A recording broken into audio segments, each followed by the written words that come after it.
কেন বেয়াদবি না হবে? আমি তোমাদের জন্য করছি, তুমি কে? আমি কে মানে? আমি নির্বাচিত জিএস, আমি কে মানছি? ক্লিনিক্যাল সেকেন্ড তোমার কথা বলো। ওরা কথা বলবে, আমি তো শিক্ষার্থীদের তোমাদের ব্যাপারে তোমাদের শিক্ষকদের সাথে কথা হচ্ছে, তোমাদের কি হয়েছে প্রতিটা জনকে জবাবদিহি করতে হবে নাকি? শিক্ষক হয়েছে, ডিন সাহেব এসে বসে আছেন, তুমি এখানে ঢুকো কেন? আমি ঢুকবো না, আমি নির্বাচিত, আমি কেন ঢুকতে পারবো না? কেন কেন কেন কেন কেন এটা মিথ্যা, সবসময় তো মিথ্যা। মিথ্যা কেন? আপনার সন্দীপকে ডাকেন, আপনার সন্দীপকে ডাকেন, উনি কি বলছে? অনেকে ডাকেন, উনি কি বলছে? উনি কি বলছে? সন্দীপকে ডাকেন, আপনি সন্দীপকে ডাকেন আগে। কেন আপনার এখানে আসবো না? কেন আপনার রাইট নাই? আপনার এই কেন রাইট নাই?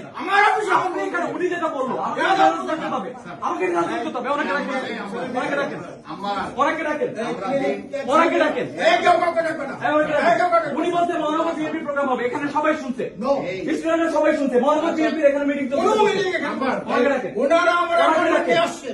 ওনারা 3-1 সপ্তাহ আগে থেকে অ্যাপয়েন্টমেন্ট নিয়ে যেটা হোক, আমার স্টুডেন্টের ইমার্জেন্সি ব্যাপারে আমাকে আসতে হবে। অবশ্যই ইমার্জেন্সি, তোমাদের অবশ্যই আসতে হবে। ইমার্জেন্সি দেখা এখানে দাঁড়ায় থাকতে পারি না, তোমার সাথে এখানে দাঁড়ায় থাকতে পারি না। আমি নির্বাচিত সদস্য পদ, আমি নির্বাচিত সদস্য পদ, আমি এখানে দাঁড়ায় থাকতে পারি না। কষ্ট করেছে অন্য কাউকে না, সময় দিতে আমাকে বস দেখানো হয়েছে, বিএনপি প্রোগ্রাম চলতেছে। না, যাই হতে পারে না। এটা বিশ্ববিদ্যালয়, এটা বিএনপি প্রোগ্রাম করার জায়গা না, এটা বিএনপি প্রোগ্রাম করার জায়গা। আমাকে এটা জানানো হয়েছে, আমাকে এটা জানানো হয়েছে। আপনার সচিবের আপনি আমাকে এভাবে বলতে পারেন না, আপনি আমাকে এভাবে বলতে পারেন না।